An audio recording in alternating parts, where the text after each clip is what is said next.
चराचरामध्ये वास करणारी आदिशक्ती निसर्ग शक्ती, कारुण्याची मूर्ती सद्गुरू कबीर महाराज, वैराग्याची मूर्ती राष्ट्रसंत गाडगे बाबा, जगद्गुरू तुकोबराया, संत ज्ञानोबा माऊली, ग्रामगीता प्रणेते वंदनीय राष्ट्रसंत तुकडोजी महाराज, महाराष्ट्राचा आराध्य दैवत वंदनीय छत्रपती शिवाजी महाराज, आरक्षणाचे जनक छत्रपती राजर्षी शाहू महाराज, भारतीय राज्यघटनेचे शिल्पकार परमपूज्य बोधिसत्व डॉक्टर बाबासाहेब आंबेडकर, राजमाता जिजाऊ राजमाता अहिल्यादेवी होळकर, माता भीमाई, माता रमाई आणि मानव धर्माचे संस्थापक महान तगे बाबा जुमदेवजी, ज्यांनी आम्हाला लोककलेचा वारसा घालून दिला असे साहित्य सम्राट लोकशाहीर अण्णाभाऊ साठे, शाहीर नामदेवराव बाली, लहुजी साळवे आदी समस्त संत महापुरुषांना त्रिवार अभिवादन करतो। शाहीर या नात्याने मानाचा मुजरा करतो।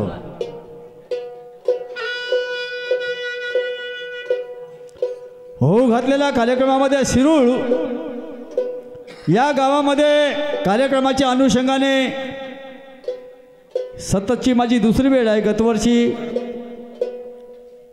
या विचारपीठावर आलो होतो, यावर्षी सुद्धा यांनी आमच्यावर प्रेम दाखवलं आणि परत बोलवलं, त्याबद्दल मी आयोजकांचा प्रथमतः आभार मानतो। त्याच्या आधी मी 20 वर्ष आधी आलो होतो। शाहीर उत्तमराव पंचफुले यांच्याबरोबर दुय्यम झाली होती आणि खरी गंमत तमाशा, भजन कीर्तन, गोंधळ, ख्यालगायन ह्या सगळ्या कला प्रामुख्याने समाज प्रबोधनाचं माध्यम आहेत। समाज प्रबोधन म्हणजेच एका कलावंताने आपणास काही सांगावं, परंतु हे सांगत असताना मनुष्य हा चुकीचा पुतळा आहे, विसरता येत नाही। चुकणे हा माणसाचा स्वभाव आहे आणि चुकीपासून सावरणे हा त्याचा धर्म असायला पाहिजे। जे काही आम्ही उचित सांगणार आहोत ते सर्व महापुरुषांचे विचार समजावे। सांगता सांगता कुठे चुकलो मुकलो तो आमचा वैयक्तिक गुणदोष समजावा, तो आमच्या पदरी बांधावा आणि सरते शेवटी आमच्या निदर्शनास आणून द्यावा अशी अपेक्षा करतो। संत बहिणाबाई चौधरी म्हणतात, तूच तुझ्या भविष्याचा शिल्पकार आहेस, तुझं भविष्य तुझ्या हाती आहे आणि म्हणून त्यांच्याच मुक्तीप्रमाणे सर्वांना नवीन वर्षाच्या हार्दिक शुभेच्छा देतो। कर्तव्य प्रधान बना, आश्वासू नका बनू।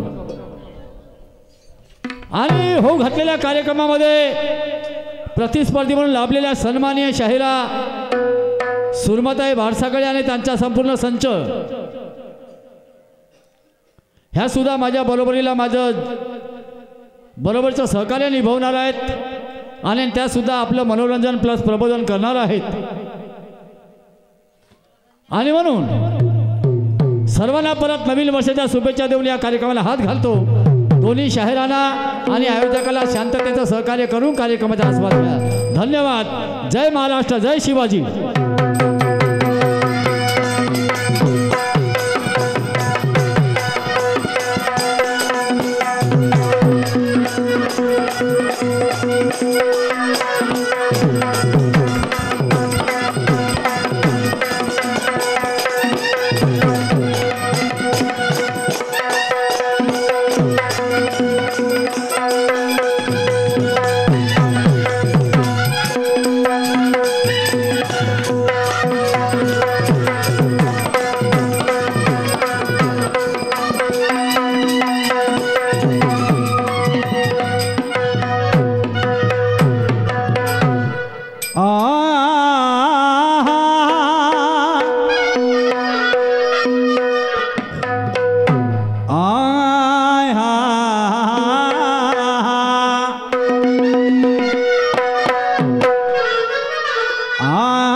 युगाच्या चालका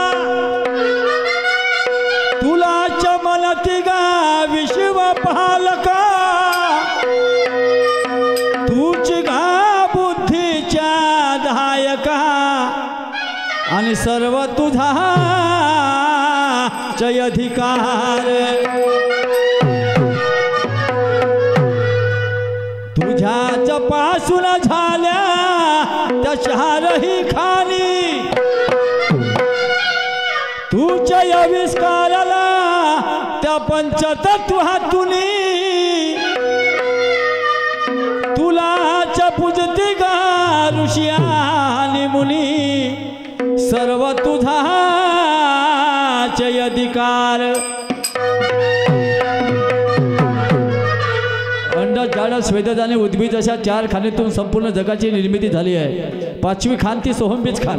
या सर्व खाणीची निर्मिती त्या आदिशक्ती निसर्ग शक्तीपासून झालेली आहे। म्हणून त्या शक्तीला सर्वप्रथम प्रत्येक संत ऋषीमुनी यांनी आधी वंदन केलेलं आहे। आमचं सुद्धा त्या शक्तीला कळत न कळत वंदन आहे। तुझे वंदुगा माझे आई बाप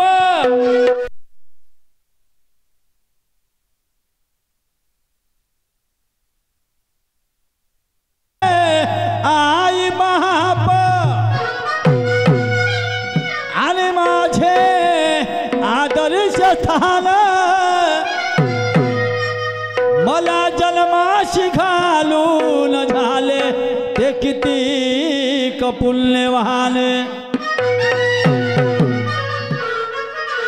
त्यांच्या पायी जगातील सर्व तीर्थस्थान आणि म्हणून या विशाल पीठावरती देतो त्यांनाही दुसरा मान।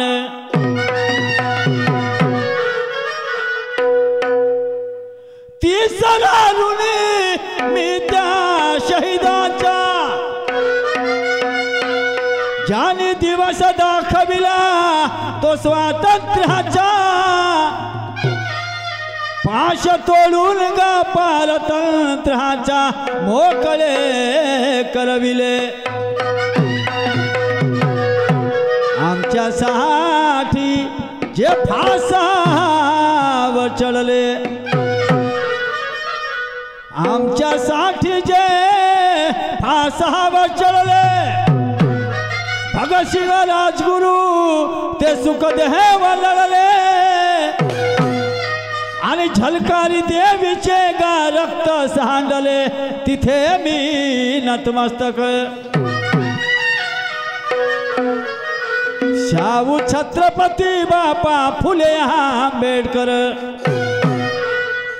शाहू छत्रपती गा फुले आंबेडकर, थोर समाज सुधारक याच्या धरतीवर, पर जातीवादाला बापा छळले फार, तरी त्यांच्या जय जय कार. वस्तादरा मुझाले दिवंगत हो हो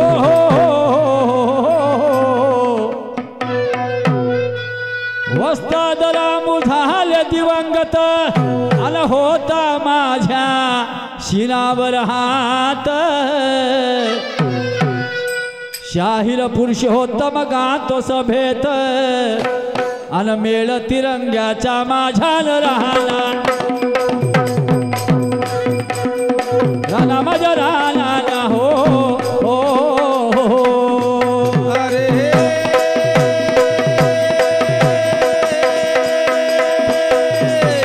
धीरे रे रे रे रे दिलवर राणा हो, राणा तू राणा हो, राणा तू राणा. धीरे रे रे रे रे दिलवर राणा हो, राणा तू राणा हो, राणा तू राणा. हो धीरे रे धीरे रे धीरे धीरे हो धीरे. वसता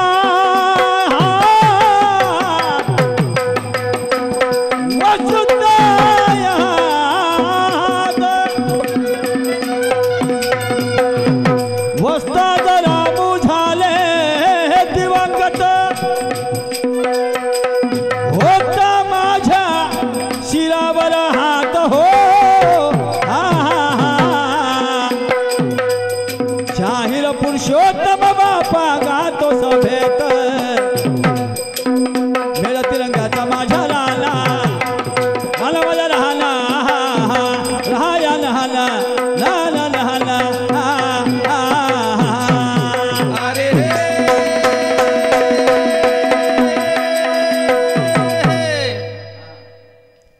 गण पूजा पाठाचा भाग, पण गण म्हणजे गणपती होत नाही एवढं लक्षात ठेवा. मी म्हणत नाही, वाङ्मय म्हणतो, मराठीचं वाङ्मय म्हणतं. 126 पान नंबर मराठीच्या वाङ्मयामध्ये याचा अर्थ दिलेला आहे. तुमच्या भारताचं म्हणजे आमच्या भारताचं राष्ट्रगीत आहे, रवींद्रनाथ टागोर यांनी लिहिलेलं. जन गण मन अधिनायक जय हे. जन म्हणजे लोक, गण म्हणजे लोकांचा समूह. पूर्वीच्या काळी साम्राज्यशाही आणि त्याच्याही आधी गण पद्धती होती. आता ही तीच आहे. आताही आपला ग्रामपंचायतल्या सदस्यांना आपण सदस्यगण म्हणतो का नाही, शाळेतल्या शिक्षकांना शिक्षकगण म्हणतो का नाही. आणि गण म्हणजे गणपती अर्थ लावत असाल तर मग विद्यार्थीगण, तुम्ही प्रेक्षकगण. मग तुम्ही बसलेले प्रत्येक माणूस गणपती आहे का? नाही ना. मास्तर गणपती का? पोट्टे गणपती का? नाही ना. बोलाचीच कडीनं बोलाचा भात पोट भरणार नाही. त्याचा अर्थ लागला पाहिजे, तोही तर्कसंगत अर्थ लागला पाहिजे, तर ते बोलण्यामध्ये मजा आहे. चला काही हरकत नाही. तुम्ही गणाच्या ठिकाणी कुठलाही व्यक्ती पूजू शकता. जसं परमात्मा एकचे लोक आपल्या महानतागी बाबा जुमदेवजी आणि भगवान बाबा हनुमानजीला पूजन करतात, बरोबर आहे. म्हणजेच ते गणाचं पूजन करतात, पण आपल्या आराध्याचं करतात, नाही का. तुम्ही त्या ठिकाणी आपल्या आईवडिलाचं, आईवडील तर दूरच राहिले म्हणा. आता आईवडिलाला तेवढी किंमत नाही राहिली, आणि आहे तिथं आहे, त्याला माझा नमस्कार आहे. जे लोक जर आईवडिलाला मानत असतील, आपल्या आराध्य मानत असतील आईवडिलाला, तर मी तरी म्हणतो कोणत्याही देवाच्या आधी आपल्या आईवडिलाच्या पाया लागा, त्याची पूजा करा आणि मग त्या देवाची पूजा करा. आणि तो देव जर नाराज होत असेल तर त्याला फेकून द्या. त्याला सांगा तू काही माया कामाचा नाही, काहून तू काहून नाराज झाला. अबे मायबाप नसते माझे तर मी आलो असतो काय, आणि तू मला दिसला असता काय, नाही ना. म्हणून पहिले माझे आई वडील, तर तो देवही नाराज होणार आहे. कारण गणेश भगवंताला याच गोष्टीवर पहिल्या पूजेचा मान मिळाला आहे. का विसरता, जेव्हा तुमचा आराध्य आपल्या आई वडिलाला मानते, आणि आम्ही कुत्र्याची पूजा करतो. हो, मायबापापेक्षा आम्हाला कुत्रं मोठं. आपल्या समाजामध्ये हेच तर एक मूर्खपणा आहे. 2 पैसे आले का सालं पहिले कुत्रं पुसते भाड्याचं बाई. 50-50 हजाराचा कुत्रा तिच्या मायबाई. मायबापाला कधी विचारलं नसतं आई जेवली का ग म्हणून. बापाला कधी विचारलं नसतं, हे सुनबाईला विचार बाबाला जेवण दिलं का ग सांग आधी. तो पहिले विचारते कुत्र्याला फिरवायला नेलं होतं का, त्याला जेव घातलं काय, त्याला बिस्किट दिले काय, या खाण्यात माती पडू. साल्या तू वरतून पडला आणि धरतीन झेललं का बे तुले? कुत्रीचं दूध पिऊन मोठं झालास का बे तू? हे कोणीच म्हणत नाही ह्या गोष्टी. म्हणून तुम्ही तमाशामध्ये नंगा नाच नका समजू. तमाशा संता घरी का निर्गुणपुरी म्हटलं आहे की नाही संतांनी? हां, म्हणून प्रबोधनाचं साधन आहे तमाशा. आधीच्या काळी प्रसार माध्यमं नव्हती, तर तमाशा गोंधळ ज्या काही लोककला होत्या ह्या कलाच प्रसार माध्यमं होत्या पूर्वीच्या काळी. म्हणून राष्ट्रसंत तुकडोजी महाराजांनी 23 फरवरीला तुमसर मुक्कामी या खडी गमतीला राष्ट्रीय खडी गमत अशी उपाधी दिली. इतिहास आहे हो शायरीचा, माहिती असायला पाहिजे, शायरांनी सांगायला पाहिजे.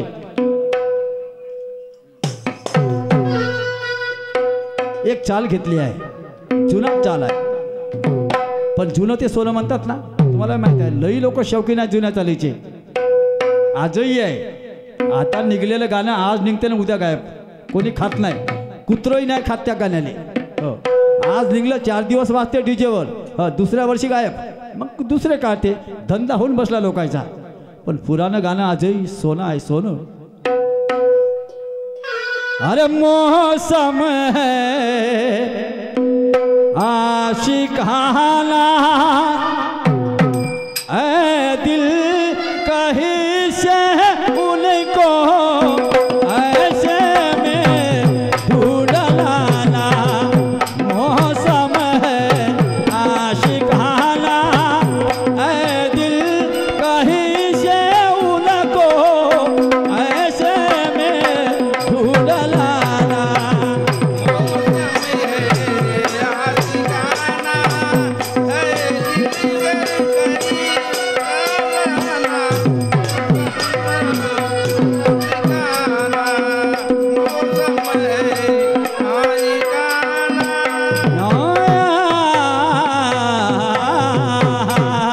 ही चाल निवडली आहे मी गणाचार असण्यासाठी.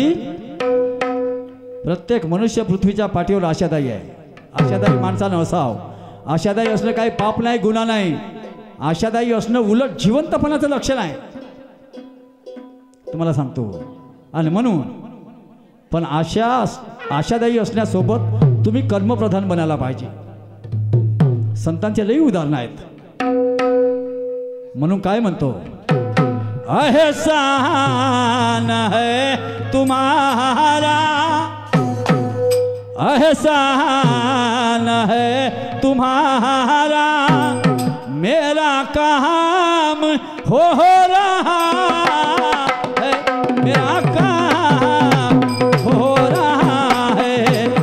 एहसान है तुम्हारा, मेरा काम हो रहा है, मेरा काम हो रहा है. एहसान है तुम्हारा, मेरा काम हो रहा है, मेरा काम हो रहा है. एहसान है तुम्हारा, मेरा काम हो रहा है, मेरा काम हो रहा है. एहसान है तुम्हारा, मेरा काम हो रहा है, मेरा काम हो रहा है. फर्जन दये तुम्हारा महफिल में गा रहा है, महफिल में गा रहा है. एहसान है तुम्हारा, मेरा काम हो रहा है, मेरा काम हो रहा है. एहसान है तुम्हारा, मेरा काम हो रहा है, मेरा काम हो रहा है. एहसान है तुम्हारा, मेरा काम हो रहा है, मेरा काम हो रहा है. एहसान है तुम्हारा, मेरा काम हो रहा है, मेरा काम हो रहा है. एहसान है तुम्हारा, मेरा काम हो रहा है, मेरा काम हो रहा है. एहसान है तुम्हारा, मेरा काम हो रहा है, मेरा काम हो रहा है. एहसान है तुम्हारा, मेरा काम हो रहा है, मेरा काम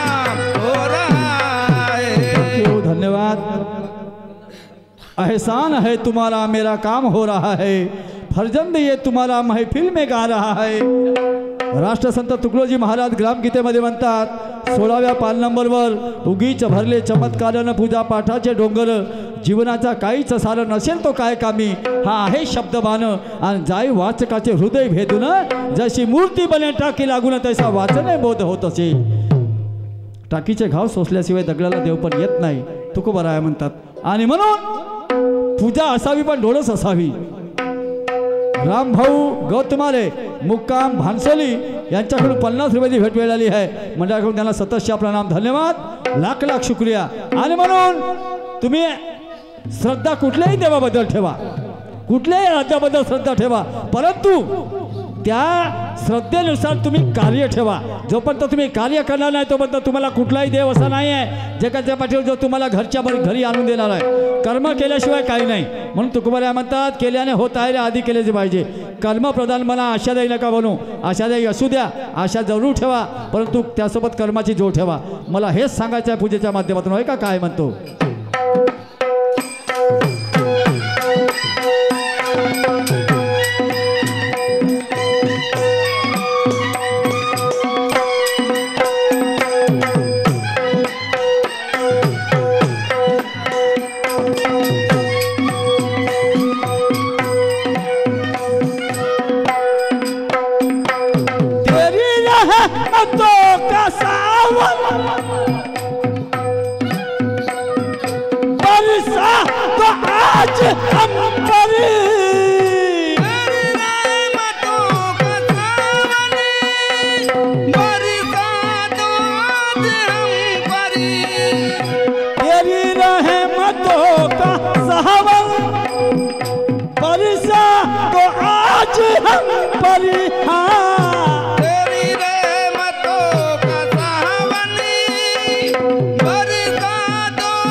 बंदा परिवारी तुम ही हो, बंदा परिवारी हमें ना जी हो रहा है, हमें ना हो रहा है.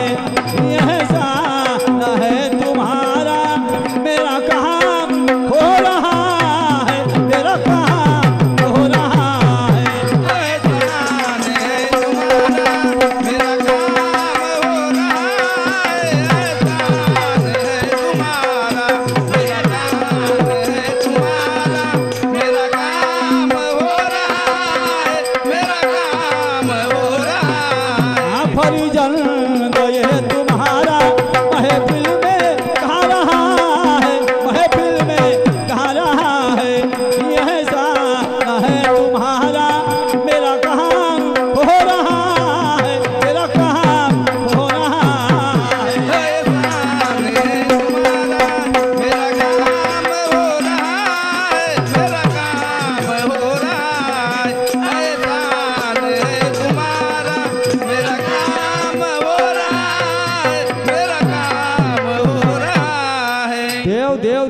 आता सांगितलं बाईनं, हा जीव पूर्ण कापून काढला तरी इथे देव जीव दिसत नाही. शरीर कापून काढलं तरी जीव दिसत नाही. सागर जग फिरले लोक परंतु देव दिसत नाही. परंतु असं म्हटलं आहे, संतांनी म्हटलं आहे, पाषाणाची मूर्ती थरथरा कापली जेवाया बैसली नाम्या सवे. उदाहरण आहे, इतिहास आहे, मी असं म्हणत नाही. पण त्यातलं जे गम्य आहे ते आम्हाला कळलं नाही. याचं कारण असं की आम्हाला संत नामदेव होता नाही आलं. आम्हाला संत नामदेव होता नाही आलं. देव पाहण्यासाठी आपल्यामध्ये देवपण येणं गरजेचं आहे. देव जर पाहायचा आहे तर तुमच्यामध्ये देवपण येणं गरजेचं आहे. जोपर्यंत तुमच्यामध्ये देवपण येत नाही तोपर्यंत तुम्हाला देव दिसत नाही. हे वास्तविकता आहे. आणि मग देव वस्तुस्थिती काय आहे तर देव पूजण्याची गोष्ट नाही. लक्षात ठेवा, दुसरे शाहीर तुम्हाला हे सांगणार नाही. ते सांगतील तुम्हाला कर्मकांड सांगतील. मी कर्मकांड सांगणार नाही, कारण याचा प्रत्येक संतांनी विरोध केला आहे. तुम्हाला सांगतो, प्रत्येक संतांनी, कुठल्याही संतांनी या गोष्टीचं समर्थन केलेलं नाही आहे. कबीर महाराज कहते हैं पातर पूजे हरी मिले तो माई पूजू पहाड, चाकी असे तो चाक भली पीठ खाय संसार. गाडगे महाराज म्हणतात दगडाचा देव देत नाही घेत नाही, नवसान पोर कुणाला होत नाही, पण आमची बिमारी काही जात नाही. तुकडोजी महाराज म्हणतात देवाचं देवत्व नाही दगडात, देवाचं देवत्व नाही लाकडात, सोन्या चांदी तर नाही त्या देवाची मात देव बाजारचा भाजीपाला नाही रे. आणि म्हणून त्यांनी म्हटलं आहे शेड्या मेंढ्या बकरे डुकरे बहुत मिळे तरी काय करू, यांना शहाणे करण्यासाठी मज हवा माणूस मला, माणूस द्या मज माणूस द्या. आणि ही भीक मागता प्रभू दिसला. म्हणजे तात्पर्य त्यांनी माणसामध्ये देव पाहला आहे, माणसामध्ये देवाचं देवत्व हे ठाई ठाई आहे. पण तुमच्यामध्ये ते देव पण येणं गरजेचं आहे. तोपर्यंत तुम्हाला देवाची महिमाच कळलं नाही. म्हणून Pandit Jawaharlal Nehru Discovery of India पुस्तकामध्ये लिहितात की देव ही शोधण्याची गोष्ट आहे. God is finding point. देव ही शोधण्याची गोष्ट आहे. मग कुठे शोधायचं आहे? जंगलो पहाडी काय नाही, तो स्वतःमध्ये शोधायचा आहे. स्वतःमध्ये तुम्हाला सांगतो माझ्या ठिकाणी ते देव पण आलं की नाही. म्हणून क्षणोक्षणी माणसाने आत्मपरीक्षण करायला पाहिजे. क्षणोक्षणी हाची करावा विचारण तरावा पार भवसिंधू. ऐका समोर काय म्हणतो.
दुय्यमचा सामना प्रतिस्पर्धी शायरा सुरमाताई यांनी प्रश्न केला आहे आणि त्यांचे प्रश्न नेहमी डोक्याला ताप देणारे असतात. नेहमीच प्रत्येका यांच्यासोबत तर पुरं सीझन चाललं म्हणा. दिवाळीपासून जो लागलं, दिवाळीपासून 1 तारखेपासून अजूनही तेच पुरा जानेवारी महिना यांच्याचसोबत आहे. एकच कार्यक्रम त्या ब्रह्मशाहीर बरोबर आहे 23 तारखेचा शेंदूरजना घाट. पुरे कार्यक्रम या बाईसोबतच आहे पुरा महिना. चला काय हरकत नाही. पहा आता यांचा प्रश्न बघा. एका गावात म्हणते 3 वर्ष दुष्काळ पडला. तुम्ही आता या ठिकाणी सगळे अभ्यासू लोक बसले आहेत, अनेक लोक आहेत. जाणकार लोक आहेत. मला सांगा, पूर्वीच्या काळी ओला दुष्काळ आणि सुका दुष्काळ असे 2 दुष्काळ पडायचे. एक तर पाऊस नाही तर पाऊसच नाही, बरोबर आहे. 3 वर्षामध्ये सतत दुष्काळ. एक तुम्हाला सांगतो, रामजी बाबा इंग्रजाच्या सैन्यामध्ये सुभेदार होते, त्या काळी सुद्धा सातारा जिल्ह्यामध्ये 3 वर्ष पाऊसच नाही आला, म्हणजे दुष्काळ पडला, पाऊसच नाही. त्याच्यामुळं लोकांच्या पाण्याच्या अडचणी वाढल्या. त्याच्यामुळं इंग्रजांनी साताऱ्याला तलाव खोदाचं काम सुरू केलं आणि त्या ठिकाणी रामजी बाबाची ड्युटी लागली, नोकरी लागली आणि तिथेच रमाबाईला निवडलं त्यांनी. नाही तर बाबासाहेबाचं लग्न पहिले दुसऱ्या पोरीसोबत ठरलं होतं, लक्ष्मीबाई नावाची पोरगी होती. तर बाबासाहेबांनी 50 रुपये दंड भरून दिला, 5 रुपये दंड भरून दिला, पण त्या रमाईला निवडलं. त्या तलावातलीच गोष्ट आहे. तिथं ते रमाई लहानसं गाडगं घेऊन आपली पाण्याला यायची, अशी ते घटना. अनेक गावी तर असे पडायचे. तुम्हाला सांगतो, आमच्या गावाच्या बाजूला एक गाव आहे, तिथे तलाव आहे. कुवीला आहे, मांडळला आहे, अनेक गावला आहे, चापेगडीला आहे, साळव्याला आहे, अनेक ठिकाणी तलाव आहेत, नाही का. पण तो पूर्वीच्या काळी प्रथाच तशी होती हो, म्हणजे अंधश्रद्धा जास्त होती, अंधश्रद्धाळू लोक जास्त होते. कोणता पूल बांधायचा असला, तो पूल जर जमत नसला तर मग एका बुवा बाजीकर साधूकर जायचे, साधू महाराज काही अडचण आहे, नाही याला 2 पायाचा बली द्यावं लागते, याला 4 पायाचा बली द्यावं लागते, तेव्हा तुमचा पूल साधन. मला सांगा, त्या बली देण्यामध्ये पूल साधत होता काय? अरे तुमच्या बांधणीमध्ये कुठं नाही कुठं ते जमीन तुम्ही आधी मापली काय? ते जमीनचं भूमिपरीक्षण केलं काय? जमीन कशी आहे, खसाळ आहे की कसं आहे का रसाळ आहे ते पाहिलं काय? त्याच्यानुसार तुम्हाला बांधणी करावं लागते, तेव्हा पूल नाही खसणार. इंग्रजाच्या हातच्या अजूनही बिल्डिंगा कायम आहेत का नाही आहे? नागपूरला जा, जुनं रेल्वे स्टेशन आजही इंग्रजाच्या हातचं आहे. तुमच्या भारत सरकारच्या हातचे काही बांधल्या गेले आणि काही पाळल्या गेले. मग त्यांनी कोणाचा बली दिला? इंग्रजांनी कोणाचा बली दिला काय? कारण ते इंग्रज मानतच नव्हते. अनेक गोष्टीमध्ये सुधारणा झाल्या इंग्रजाच्या राजवटीमध्ये, भारतामध्ये. तुम्हाला सांगतो, रेल्वे ही त्यांचीच देण आहे. आपल्या भारतातली रेल्वे ही इंग्रजाची देण आहे, तुम्हाला सांगतो. असं आहे. तर चला, अनेक गावला तलाव खोदल्या गेले, पण त्या काळी प्रथा होती की तलावाला पाणी लागलं पाहिजे म्हणून बळी द्यायचा. कोणी नर बळी देत होते, कोणी पशु बळी देत होते. बळी देण्याची प्रथाच होती, नाही का. तुमच्या बळीराजाचा सुद्धा बळी दिला गेला. कुणबी राजा, बळीराजा, त्याचा सुद्धा बळी देण्यात गेला. तुम्हाला सांगतो, ही व्यवस्था इतकी घाणेरडी आहे. चला, आपण त्या विषयामध्ये नाही जाऊ सध्या, सांगेल मी समोर.